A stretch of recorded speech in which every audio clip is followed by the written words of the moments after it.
dalam hal ini, tokoh-tokoh yang menyandarkan diri mereka kepada Asy'ariyah, dia orang tahu, tapi dia orang spin. Spin. Dia orang kata apa? Ini bukan isu akidah, ini isu fiqh.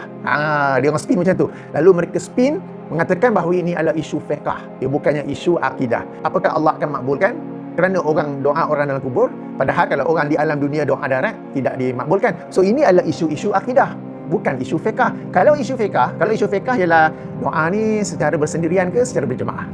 Kan doa ni secara perlahan ke secara kuat. Itu baru isu fiqh. Doa ni mesti dalam bahasa Arab ke, boleh dalam bahasa Melayu, bahasa Inggeris, bahasa Jawa. Itu baru isu fiqh.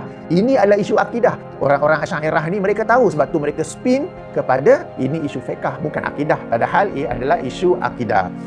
Kat sini, Ustaz, selepas ni saya bawa nas yang saya janji tadi daripada Syekh Muhammad Abdul Wahab yang kata isu tawassul dengan orang soleh ni sebagai perkara yang makruh di sisi beliau, tapi daripada permasalahan fiqh tu Syekh Muhammad Abdul Wahab kata, panjang teks tu, Syekh Muhammad Abdul Wahab kata walau kana as-sawabu indana qaulul jumhur innahu makruh, kan, fa kaunu ba'd al-ulama yurakhis bitawassul bis-salihin, sebagai ulama dia memberi rukhsah untuk tawassul dengan orang soleh, wa ba'dhum yakhussuhu bin nabi sallallahu alaihi wasallam wa aktsarul ulama yanha an dhalik. Ini dawan Syekh Muhammad Abdul Wahab lah, majoriti ulama menolaknya.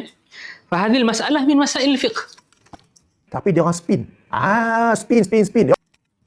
Nas daripada Syekh Muhammad Abdul Wahab sendiri, walau kana as-sawabu indana qaulul jumhur innahu makruh, walaupun di sisi kami yang tepatnya qaul yang kata makruh lah. Tak apa, Syekh Muhammad Abdul Wahab punya pandangan lah.